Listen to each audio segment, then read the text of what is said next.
there. So with that being said, she recruited by quite a bit of schools, got a lot of interest across the plate. About 11 schools called me.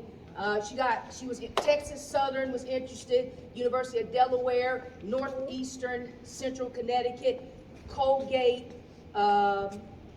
UMass, Columbia. That's to name a few. But she had a really solid group, and of course Sacred Heart had a solid group of coaches and university that were interested in signing her. However, as you know, she's going to be attending Sacred Heart, and what Coach Minetti and her coaching staff really loved about her, which I think allowed her to make that decision, is they were very persistent and consistent in their recruiting. They really showed Nalise that they wanted her there. She would be an integral part of what they could do moving forward, and they did an excellent job of recruiting her, and they just loved her. Coaches have this term called, you got a motor. If a kid has a motor, that simply means they're nonstop on the court. They're not taking breaks. They're not trying to be lazy, not trying to do the things to help your team be successful. So they absolutely loved her motor. There's two games that really stick out to me. Mr. Orby had mentioned one of them. The really two games that stick out for me were last year. Number one, we played Bacon Academy in the ECC finals at Mohegan Sun.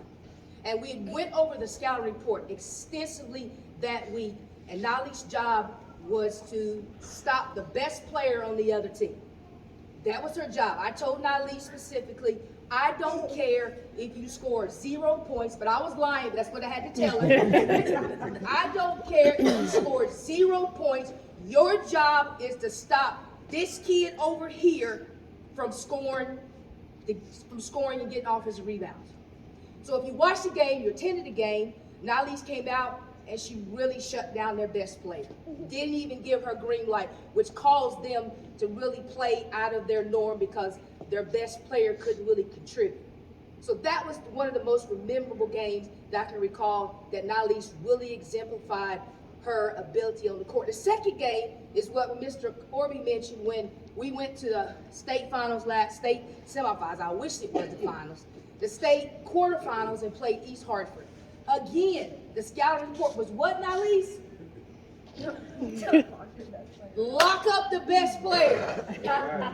I told her again, I don't care if you score 5 points this time. Your job is to make sure the best player on the other team doesn't score. However, she did score. She limited her opportunities.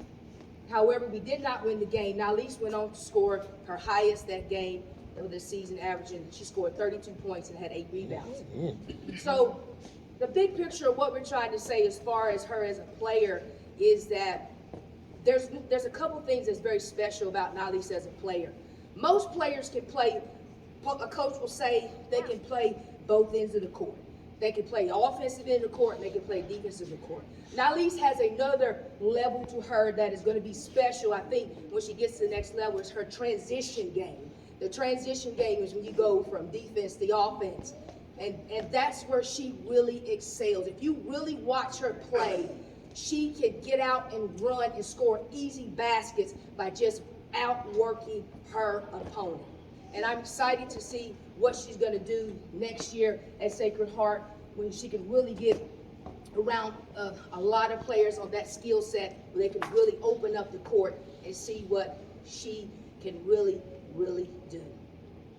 Last thing I want to say is this.